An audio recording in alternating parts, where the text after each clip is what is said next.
araw mga ka-idol. Eto na, na-miss nyo yung mga tutorial ko. So, gumawa ako ng tutorial na pakikinabangan nyo na madali kayong makapasa. Ito yung tutorial na to is ang ganda ng pagkakagawa ko. So, madaling sundan itong tutorial na to. Sa electrical So, don't forget to subscribe and click my notification bell. Kung hindi pa kayo nakasubscribe sa akin, subscribe nyo na. At saka, mega love shoutout nga pala sa mga team ko. Team Misha, Team Bucci. Yan. At saka mega love shoutout sa iyo dyan. Jeplexi. Yan, ang mga... At saka yun lahat, yung mga kapatid ko dyan sa mga YouTubers dyan na katulad ko maliit na YouTubers. So, mega love shoutout sa iyo. At saka please watch this ipi-premiere ko to. So, pakipanood nyo kung magaling pa rin ba akong electrician. So, see ya. So, mga ka-idol, dito muna tayo sa ating diagram. Kahit paano gumawa din ako ng diagram niya. Ayan po yung kinukuha natin ayan po yung simpleng diagram na din drawing ko. So, NC ito kung tawagin, yung National Certificate para sa mga kumukuha sa TESDA. So, assessment exam tips ko po isa sa inyo. So, ayan. EIM, ibig sabihin, Electrical Installation and Maintenance. So, yan. Yan po ay kinukuha sa nag-aaralan na TESDA. Ano ba yung TESDA? Technical Education and Skill Development Authority. Ayun pala yung TESDA. So, guys, ito. Ayan po yung mostly na ine-exam nila. Yun yung simpleng diagram ko. Pero ituturo ko sa inyo sa actual board ko. Sana makapulutan nyo ng aral at saka tips para pag nag-aaral kayo o kumuha kayo ng lisensya nyo is makatulong to. Pag napanood nyo, subscribe nyo ako para mapanood nyo guys. So, eto nga pala yung kanyang yung traveler na natawag doon sa dalawang switch sa 3-way switch. Tapos ito po yung single switch niya. Ito yung line 1. Nagkaroon siya ng yung ipinasok na yan sa isang single switch para magkaroon po ito ng power. At ito naman yung ating tumakbo dito na return yan, mga return po yan. Ito po yung line 2 natin yan. So yan po yung line 2 natin. Ganyan lang po kasimple yan. So kung may intindihan nyo, mas maiintindihan nyo sa actual. So ayan.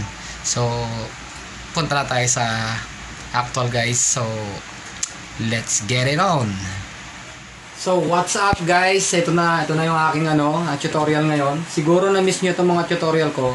Pero ito, mas maganda itong tutorial ko ngayon kasi ito yung mga kinukuha at ine-exam, tinetest sa TESDA, sa Technical Education and Skills and Development Authority. Yung pang ibig sabihin nun. So, NC to National Certificate 2. Ito po yung mostly na ginagawa nila na ine-exam nila para sila maging ganap na isang electrician. So guys, ituturo ko sa inyo ngayon to dahil alam ko na-miss nyo yung aking tutorial ko. Matagal din akong hindi nag-tutorial din. So guys, ito yung aking tutorial ngayon. Mag-umpisa ako dito. Ito kasi yung unan muna dito pag mag-umpisa ka kasi kinakailangan relax ka lang pag kukuha ka ng NC2 ganito. Kasi pag nagkamali ka dyan ng isang maaring mag-short circuit o di kaya masira yung yung ilaw baka pumutok o di kaya may maaksidente dahil dun sa maling pagte-terminate ng kable pagko-connection.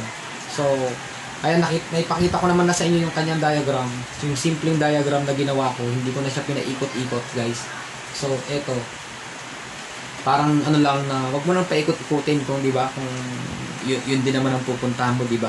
Kailangan direct to the point ka, maging tama ka at saka wag kang makasarili, kailangan mapagbigay ka sa tao, sa kapwa mo, ituro mo kung ano yung knowledge mo na pwede nilang mapag-aralan. So eto guys, ang dami ko ng intro, ang dami ko ng sinabi. So uumpisahan ko na guys eto. So, dito muna tayo mag-umpisa guys, dito sa kanyang ilaw. Ito. So, etong red na to, kaya nilagyan ko siya ng color code. Ito po yung line 2 ko. Yan. Ito po, ang line 2. Yan. Kita nyo po. Yan po yung line 2.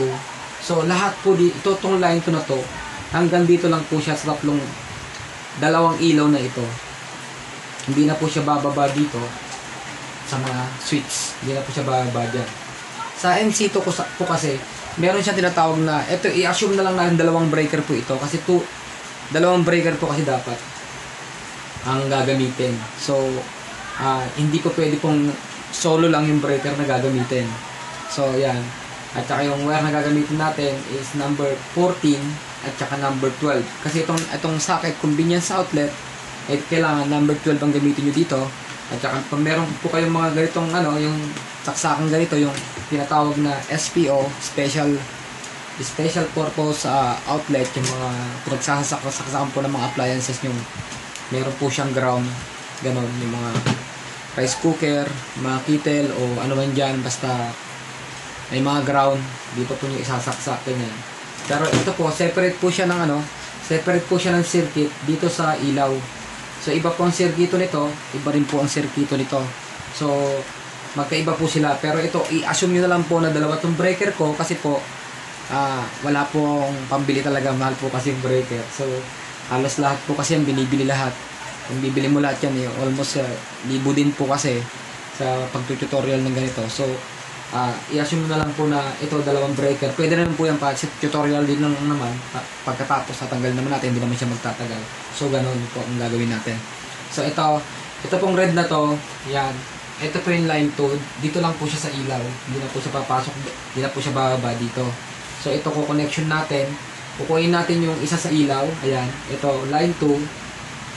Tapos kukunin natin itong line 2 na to, yan. Tapos kukuha rin tayo ng line 2 doon para doon sa isang Ito po yung gagamitin natin sa 3-way. Ito naman po yung gagamitin natin sa single switch. Ito po.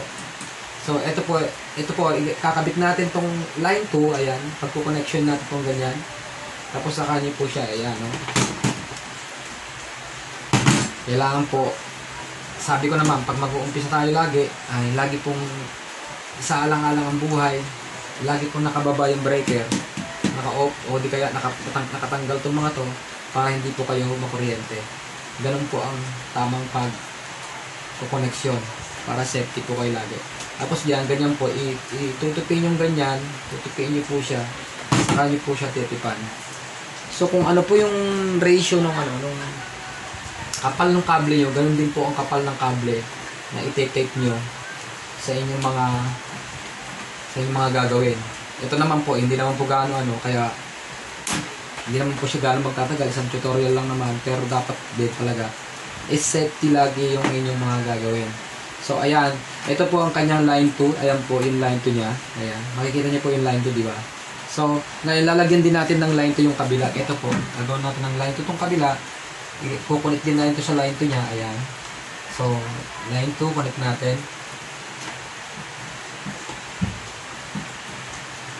Itong pong line 2 guys, ang pagkakabitan nyo nito ay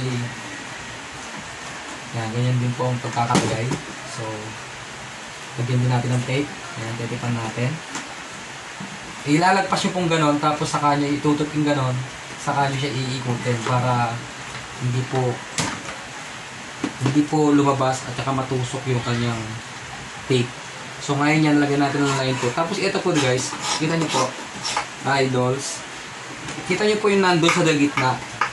Yung sa gitnang yon, doon nyo po ilalagay yung line 2. Huwag nyo po ilalagay dito sa may ano to, may itong aluminum na to. Kasi po pag naglalagay po kasi tayo ng bukilya, pag naglalagay po tayo kasi ng bukilya, baka mahawakan po natin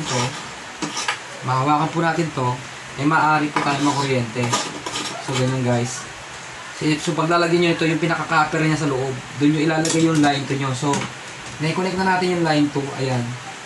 So yung line 2 niya. Tapos meron pong bumaba dito, meron pa pong isa, di ba? Nakita niyo po meron pa isa. Yan po yung tinatawag na return. Yung magdudugtong po sa switch. Doon sa line 1 natin. Line 1 natin. Pwede rin pong unahin nyo yung line 1. Pero ito, inuuna ko po yung line 2. Para makakuha nyo pa agad. Yung line 2 natin. Ayan.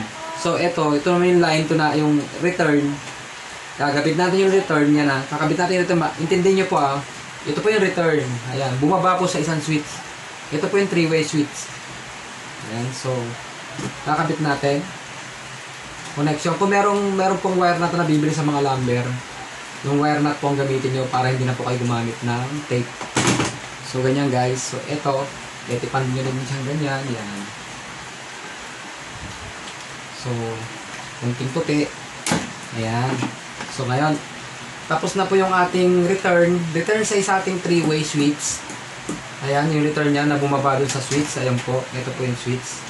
So, yung return niya. Tapos, ilalagay din natin yung return doon, yung isa, na bumaba din dun sa switch niya, sa single switch. Ito po yung single switch.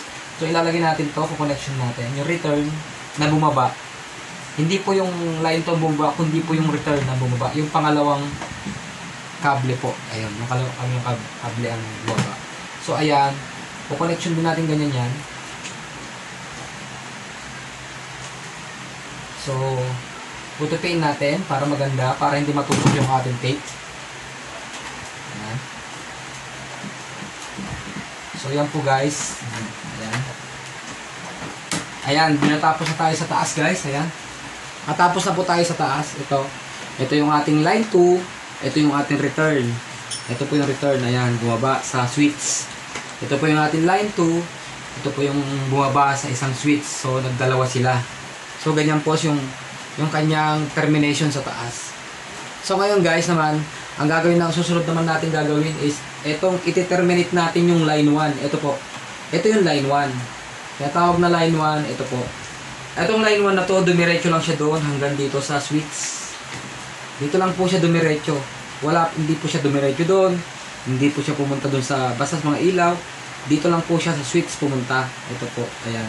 So, ilalagay natin tong switch natin una, tong 3-way switch. Ito po yung ating 3-way switch. Makikita nyo po. Ayan, naka-triangle. Meron po siyang numbering na 1 and 3.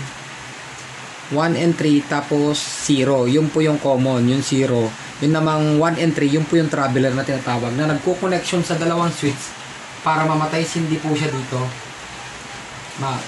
Mamatay siya dito, ma-off siya dito.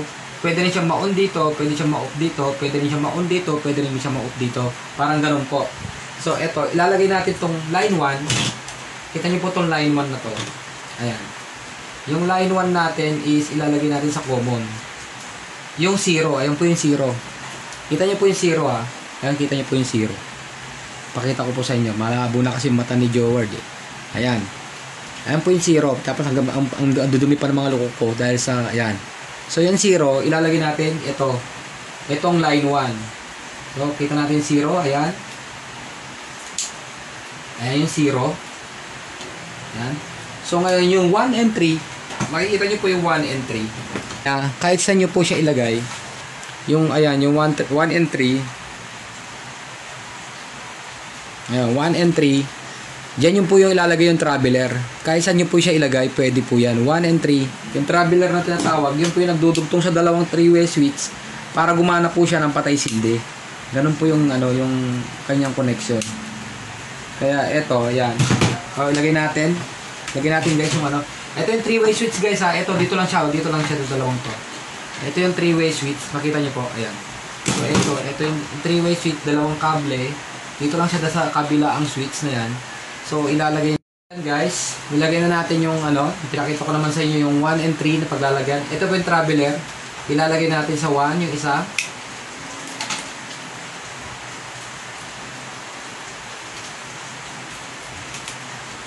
Ayan. Tapos ilalagay natin yung 3 yung isa. Ayan. Ganyan lang po ang connection niya. So, tatlo sila. Traveler 1, Traveler 3. Tapos, ito yung kanyang line 1 na pumunta dito. Ito po, nanggaling lang po sa breaker. So, ngayon, itong ating, nakikita nyo po to hanggang doon. Itong cable ito. Imbis na po papadaanin ko siya din doon, tapos magdudugtong ako dito. Hindi na po ako dumugtong dito. Pwede naman po kasi nasa pag-aan naman po, pag tubing, itong paglalagay ng mga flexible, yung mga daan-daan na ganyan, basta kung saan nyo siya pwedeng padaanin, pwede po yun. Basta wag lang magsisiksikan yung kable na sobrang dami. Pag pwede po siyang dumaan dito, pwede nyo nang padaanin dun yung para magkaroon po ng supply dito, yung line 1, kukuha po kayo ng supply dito sa line 1 na to. Ito, kasi magkasama po yan yung circuit na yan eh. Magkasama itong circuit na to. Itong ilaw, isang circuit siya. Iba naman ang circuit itong ano, convenience, itong kanyang convenience outlet. So, ayan guys. So, iba naman ang kanyang ganyan. So, ito, ilalagay na dito. Paano po magkakaroon ng supply yon? Ilagay din natin sa zero to. Kasi dalawang po naman ang ano eh. Makikita nyo po, di ba? Dalawang kanyang ano, kabilaan. So, ilagay natin din sa zero yan. Yan. Lagyan ng zero yan para magkaroon ng supply yung single switch doon. Ito po yung ayan o, yan. So, nakita nyo na po ganyan, di ba? O. Ayan. So, napakadali po. Kung masusundan nyo po. Pag yan ay relax lang kayo na nag-e-exam, yung tanggalin nyo yung mga ibang, huwag nyo munang isipin yung mga problema nyo para kasi relax naman, marami namang oras yun ibibigay sa inyo doon. Hindi naman yung mabilisan na ano talaga. So ito sa kabila naman guys, yung kabilang 3-way naman, ito kabilang 3-way. So kita nyo po ito. Ayan. Ito yung dalawang traveler, diba? Ito dalawang traveler na to, dito lang po nang galing. So ayan. So ilalagay natin ngayon yung isang 3-way switch. Kasi po, kaya po siya tinatawag na 3-way switch. Dalawa po kasi magkabilaan. Pwede mo siyang patayin doon, pwede mo siyang buhayin dito. So, ganoon. So, itong dalawang traveler na to, doon din sa 1 and 3 mo din ilalagay. Ayun, 1 and 3. Ayun. Hanapin nyo yung numbering. So, ayun. Aswas doon naman sa, ano, kabila.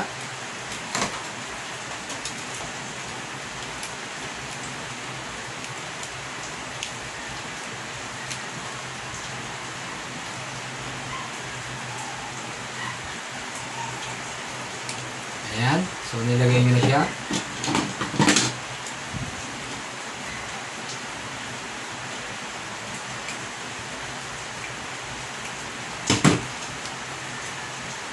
Ayun.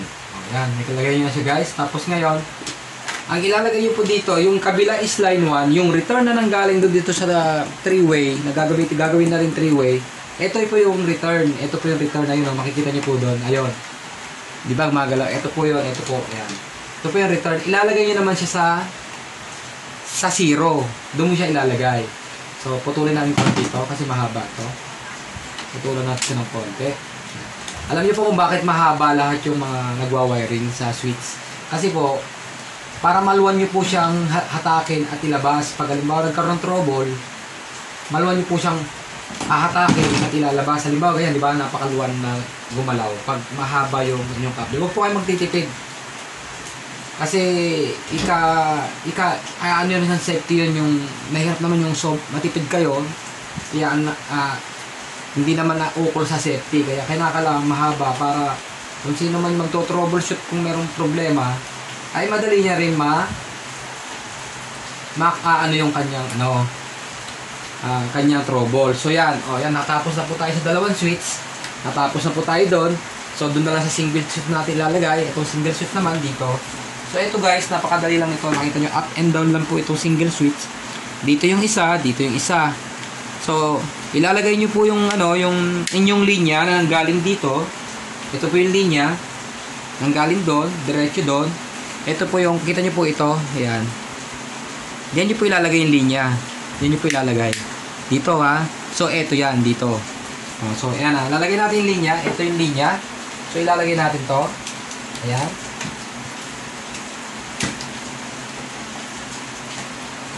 Gusto niya medyo mahaba. Ayaw niya na maikli. Para malaki daw yung saging. Gusto niya mahabang saging. Ayan. So eto. Makikita niyo po siyang single switch. Kasi makikita niyo naman wala siyang mga diagram dyan na nakadrawing na single switch lang siya. So eto. Lagay natin yung linya. Dun sa may tuldok. Ayan. Ayun guys. So nilagay na natin.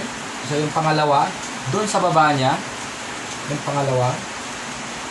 Ayan. So, ayan. Kita nyo na. Tapos na tayo sa mga switch, guys. Ayan. Mga ka-idols, tapos na tayo sa switch, diba? So, ngayon, tapos na rin tayo dito sa mga ilaw. Ayan, kita nyo naman po, diba? So, ngayon, dito naman tayo sa mga saksakan. Ayan, saksakan po ito. So, lalagay natin yung mga kable natin sa saksakan. Parang nawala dito. Ayan.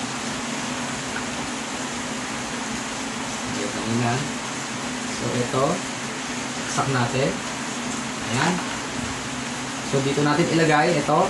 Kita nyo po itong normal na socket outlet. Ganyan pa pagja-jumper. So isa doon, ja-jumper mo po ito para magkaroon po siya ng power dito sa kabila. Kasi dalawa po yung gagamitin natin.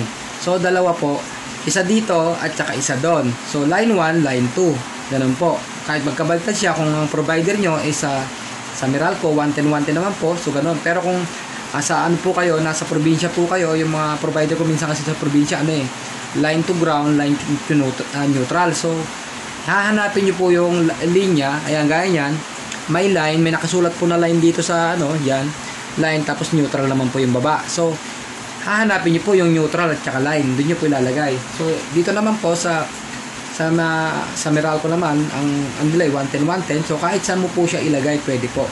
So, ilalagay natin dito sa ayan, kahit saan. Suksok natin yung isa, guys. Suksok natin. Ayan. Ganyan lang po. Line 1, line 2 lang yan. Ito po napakadaling ilagay. Kasi line 1, line 2, saka mo siya. Meron pong mga ganito kasing nabibili na ditornilyo.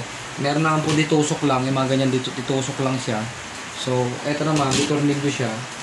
So, ayan. Hihigpitan nyo po. Hihigpitan yung paglagay.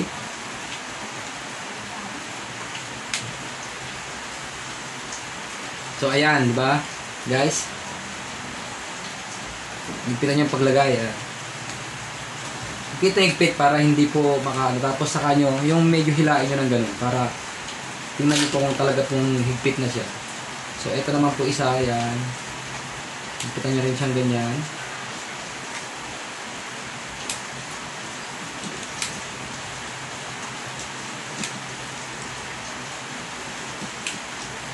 Ayan. So, lagay natin doon. Tusok natin.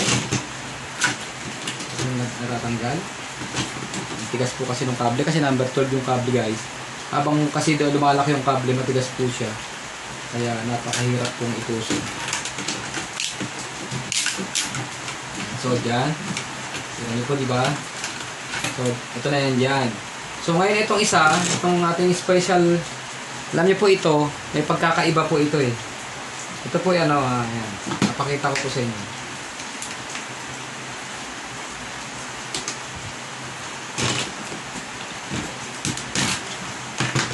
Kita nyo po ito, ayan. Kasi meron siyang ground na tinatawag eh. Ito po yung kanyang ground nasa gitna, ayan. So meron tayong ground dito, yung green. Kita nyo pong green na to, itong kable na itong green na to, na nilagay ko. Tapos nilagay ko daw siya dun sa main base ng breaker, o di kaya ilagay nyo po sa mga metal doon sa mismong body nung meron pong lalagyan doon mismo sa mga may nabibiling breaker o kaya panel board. Doon nyo po ilalagay ito. Tapos meron naman pong nanggaling sa service provider na ground sila. So yan, lalagyan nyo po siya ng ground para hindi po kayo nagaground pag halimbawa yung mga isinasaksak nyo is yung mga nababasa, yung mga washing machine o di kaya kettle o di kaya rice cooker, di ba may mga tubig po yan kuminsan. Kaya para hindi po kayo mag-ground, pag halimbawa na-ground po kayo at meron etong green na to, itong grounding na to na tinatawag, body ground, doon po papasok yung yung kanyang power. Hihigupin niya pababa. Hindi po sa katawan niyo papasok. Ganun po ang ibig sabihin. So, ito po yung safety po ito na magkaroon kayo ng grounding sa bahay. Yung grounding yung mga outlet nyo, yung mga special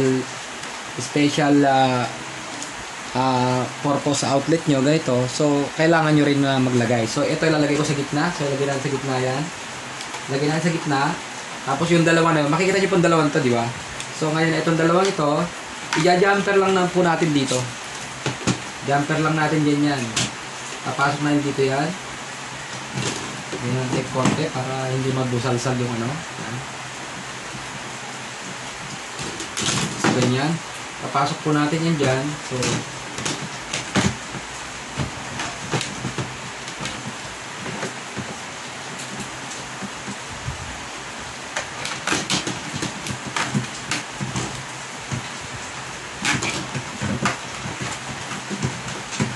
hirap pagpasok po, no? Ang hirap po talaga pagpasok sa mga, mahihigpit. Ayan, so ito, tanggalin natin, lagyan natin tape.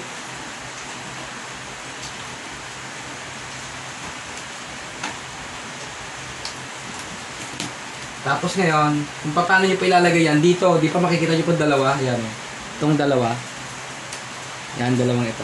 Diyan nyo rin po ilalagay, kabilaan din. Kung baga dun sa kabila, yun na yung line 1 at saka line 2 nang galing sa breaker, ito naman pong kabilaan, na i-jumper nyo to, ito, kasi isa lang din ang circuit ng dalawang yan, ng dalawang convenience outlet na yan, isa lang po ang circuit niyan. So, ang gagawin nyo po is, doon nyo lang po ilalagay dito. Dito nyo lang po ilalagay. Sa mga yan. So, luluwagan nyo lang ng konti. Luluwagan nyo lang ganyan. Tapos, saka nyo siya ilagay. Ito ang sinasabi ko. Di ba, tingnan nyo po, ang hirap po pag maikli yung pagkakalagay nyo ng ano. Pagkakalagay nyo. Kaya, imbis na mailalagay nyo siya ng maluwan, ay nahihirapan po kayo. Kasi nga po, ang pagkakalagay nyo is maikli. So, ayun po ang ang disadvantage ng maikling pagkakalagay ng kable. So, ayan, lagyan natin yung isa. So, yung isa naman. Lagyan natin yung isa dito. Ayan. Ayan, o, sige, okay na. Tapos ngayon, hihipitan po natin guys. Hihipitan natin yan. Kailangan itulak nyo sila para hindi naman sila makawala. Hipitan natin.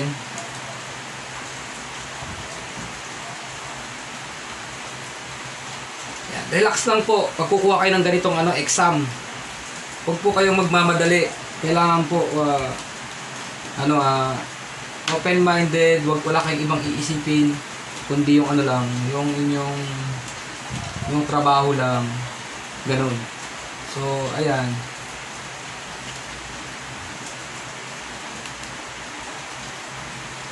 Yan, ganyan po kahirap pag maikli yung kable nyo. Ganyan po mahirap mag-terminate ito. Kaya, pag ganito kahaba yung kable nyo, napakaluwan. Di ba po? Okay, nilagay na natin lahat guys. Tapos na dito, tapos na rin dito. So, tapos na lahat. Ayan. Pero, kinakailangan po nito may tester po kayo. Kasi ako po wala po akong tester. Pero, kung alam nyo naman po na talagang tama na, kailangan, kasi sa exam, meron kayo daladalang tester. Wala po akong tester eh. Tetesterin natin kung hindi ba short yung mga kable na itinerminate natin. Yung bang linya na line 2 natin ay tama po bang pinuntahan, yung line 1 natin tama bang pinuntahan, hindi ba sila nag-short, nagkasulubong, baka mamaya sumabog, di ba, parang gano'n. Yun po, kailangan nyo pong kunin yung continuity niya, continuity kung hindi sila short. Kaya mayroon tayong tester na tinatawag. Set nyo yun sa continuity mismo. So, yung mga tester na fluke o multi-tester, meron silang sineset na nagre-ring lang yung kung magtutunog yun. Tutunog yun pag So, ganun guys, hindi na natin testerin yan. Iyaan natin kaagad. Makita nyo naman kung paano ko siya ginawa. Kailangan po open-minded kayo. So, ilagay nyo rin ito sa convenience outlet yung isa doon. Magkasama sila. Dahil sa 3-phase po ito, dito nyo po ilalagay. Ito. Yung isa, dito yung isa yun naman. Kabila, kasi doon din po nakalagay yung main source natin. So, yan. Yan yung po ilalagay. So, yan. Kiwa nyo na po, di ba? So, yan. Ayan.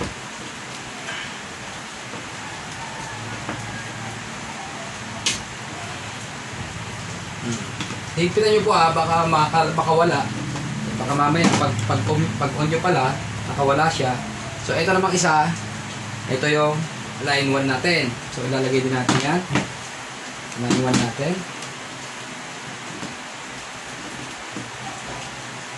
So, line 1. Tapos na tayo. Ngayon, papaganahin na natin yan. Papaganahin na natin kung talagang siya ay gagana. So, ito, 3-way switch. Ito po yung 3-way switch natin. Pagpapagana dito, ito po yung 3-way switch valve natin. Ito po yung single switch valve natin. Ayan, so, ngayon, papaganahin po natin siya. So, ready na po ba kayo na makita kung paano po siya gumana? Meron po akong tester dito na tester na test light po. So, off natin ang breaker. Ayan. So, in-on natin. On na natin guys ha. So, meron ako ditong ayan, test light. Ito po yung gagana. pag ano, pag nilagay natin, pag tinusok natin dito sa outlet. So, yan ko ngayon, yan. In-on ko na ang breaker. So, in-on ko na guys, naka-on na yan, may power na yan. So, titingnan nyo po, may power po siya, oh. Ayan, oh, makikita nyo po guys, umilaw siya. Ayan po, tester natin, oh, yan. So, may ilaw siya guys. Ayan, kita nyo po. Ayan, umiilaw, no. So, may power na, naka-on na. Ngayon, pagaganahin natin itong ilaw. Ayun. Success. So, patayin natin sa kabilang switch. Ayun. Yan, buhayin natin. Ayan. Ayan po yung ang gamit ng 3-way switch. Patay, sindi, patay, sindi. Diyan po ginagamit yan sa mga hagdan nyo na mahaba. Yung hagdan nyo, halimbawa ay ang hagdan nyo ay yung paikot. Meron siyang mga sari-sariling ano. Pwede mong patayin doon sa gitna. Pwede mong patayin doon sa dulo. Lalagyan mo lang ng 4-way para may gitna siya. Tapos dalawang dulo, 3-way, lalagay mo sa dulo to. Doon sa akyat mo na, dito naman doon sa bababa to. Yan, ganyan. Para pagbaba mo, pwede mo siyang buhayin. Pwede mo siyang patayin. Pag akyat mo naman ng hagdan, o akyat ka na, pwede mo siyang buhayin, pwede mo siyang patayin. So, pag ano naman, mga corridor naman, di ba mahaba yung corridor? Corridor ba yun? Tawag doon yung... Tapos, doon sa dulong, may dulong pintuan siya. Pwede mo siyang buhayin doon. Tapos, pagdating mo ng dulo naman, pwede mo naman siyang patayin. So, ganun po ang gamit ng 3-way. So, ngayon, dahil kasama rin po yung single switch sa pag-aaralan nyo sa NC2, dun sa TESDA. So, ito, single switch naman po ito. Ito, single switch. Single lang po siya. Ayan. Yun. So, single switch lang po siya. Ayan. Diyan lang po siya namamatay. Hindi po siya mamamatay dito. Halimbawa, patayin ko doon. Hindi siya mabubuhay doon, dito sa kabila. Ganyan po. Na-separate natin. Nang walang yan. Kahit wala kayong tester, pero mas maganda pa rin yung may tester kayo, yung multi-tester, para makita nyo, bago nyo siya paganahin, check nyo muna yung continuity kung hindi siya shorted. Kailangan nyo talaga yon. So, eto, ngayon naman, ang tetestingin po naman natin, itong socket, kung meron siyang meron siyang power. So, ito, iilaw po ito, tester po ito, 600 volts po ito. Pwede po siya sa 600 volts. So, testingin natin ngayon. Ayan. Sasaksak natin. Ayan, guys, kita nyo? So, umilaw siya. Ayan, kita nyo po ba umiilaw? So, ayan. Umilaw. Ibig sabihin, meron. Yung kabila naman. Yung kabila. Testingin natin yung kabila. Suksok natin. Ayan. Ayan. Kita nyo po, umilaw. Ayan, umilaw, di ba? So, ito naman ang testingin natin. Itong ating... Ito, testingin natin dito. Ayan, umilaw siya, guys. Kita nyo? Umilaw. Ayan, umilaw, di ba? Kita nyo, umilaw, di ba? Ayan, umilaw. Testingin natin yan ng rice cooker, guys. Para naman sabihin nyo, tama yung ginawa natin.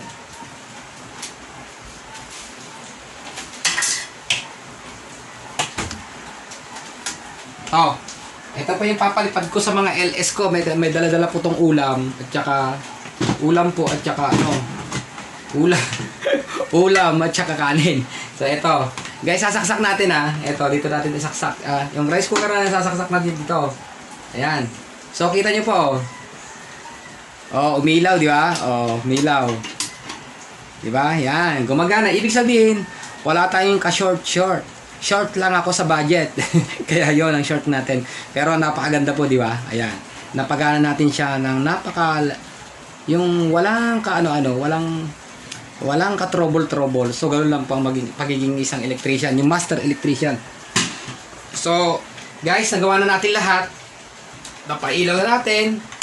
Nagawa na natin. So, ang gagawin natin ngayon is iyan naman natin yan, taklob natin para naman medyo maganda-ganda. Ito lang itataklob natin. Ito hindi na. Pero nakita niyo naman po na gumana na siya, di ba? So, ito naman po, paglalagay din ng mga ganito, papatayin nyo muna to patayin nyo muna tong breaker para hindi kayo makuryente, saka nyo siya ilagay sa loob. Itong mga ganito po, may nabibili po siyang cover. So, ito naman po yung tutorial lang, guys. Hindi ko kayang lahat bilihin ang mga gamit ng electrical tutorial. So, ayan. Tapos, hindi ko kaya siyang bilihin lahat, guys, pero gumagawa ako ng paraan para makapag-tutorial ako ng ganito. Di ba po, napakaganda. Ayan. Kita niyo po, di ba? So guys, yan, ganyan lang. Oh. Ganyan lang siya. Kasi ngayon, i-cover natin yan mga yan. Hindi ko na ipapaliwanag. Wala naman ako po, di ba? Wala na akong hindi na ipapaliwanag sa inyo, di ba? So, ayan guys, ganyan lang siya.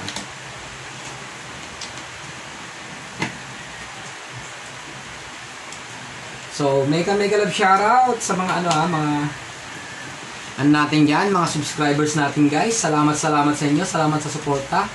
At saka laging pagsuporta sa LS ko. Meron din ako mga LS guys. So, pero baka this January po, sa mga actual works ko, papakita ko po sa inyo kung paano po paano po yung tawag ito? Paano po ang mga actual. Sa actual naman natin gawin yung mahabang kable, o paano paglalagay ng panel board, ganun. Ayan, naituro ko naman sa inyo yung mga iba, di ba merong naituro ko na sa inyo dahil marami naman ako naituro sa inyo yung paglalagay ng sa actual na may power, yung submeter, di ba? Tapos yung pagtatanggal ng ganito, yung tawag ito? Tanggal na saksa ng pagtatanggal ng paglalagay, pagbabalik ng pag may nasisirang socket outlet, yan, iba mga convenience. So, ito guys, ayan. So, ganyan lang po yan. So, sana malaking tulong itong i-ano ko sa inyong tutorial. Ganyan lang po ang pagkuha ng exam sa TESDA, yung National Certificate, yung tinatawag nilang EIM na tinatawag, Electrical Installation and Maintenance. Yun po ang meaning nun, EIM. Ayun. Ang NC ito naman, National Certificate 2. Kaya tapos kukunin mo siya sa Technical Education and Skills Development Authority. Yun yung TESDA guys. So ayan, tapos na tayo guys. So, kita nyo naman po. I-on na ulit natin to. On natin. Ayan. Paganahin natin yung ating 3-way switch. Patayin natin. Buhay na dito. Patayin natin. Ayan, ganyan lang po siya. Tapos, yung isang single switch naman po. Ayan. Buhay natin. Patayin natin. Buhay natin. Patayin natin. So, ito naman po mga socket outlet. Tusok na ito kasi ito ay 600 volts. Itong pinag-testing ko ito. Kita nyo po may ilaw siya. Ayan, may ilaw, di ba? So, ito naman kabila, guys. Ito, ayan. Ito may mga cover po ito. Ito po tinatawag na junction box, utility box. Ito po naman po yung flexible. Ito naman po yung C-clamp. Ayan po. Pwede rin po tubong gamitin nyo. Ayan. Kasi ito naman po yung receptacle, yung valve, receptacle, valve. Ito yung number 14 na kable. Number 12 naman yung sa convenience outlet. Tapos, number 10 po yung main cable natin. Tapos, number 10 din po yung yung ating main ground. Ayun, may ground po tayo, di ba? Kita niyo po yung ground na green. So, yun, ganun lang po kadali. So, guys, sana nakapulutan niyo na naman ng aral itong ating simpleng tutorial.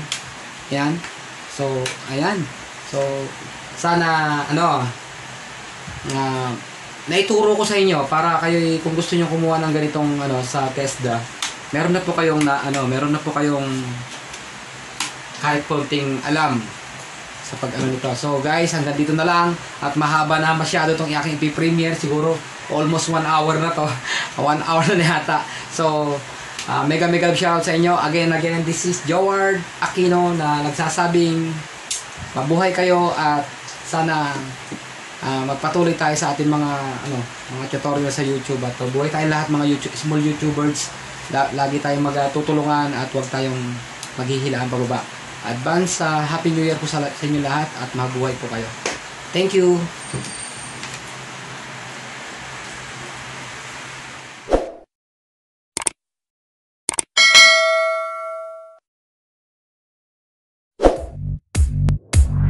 Oopsie.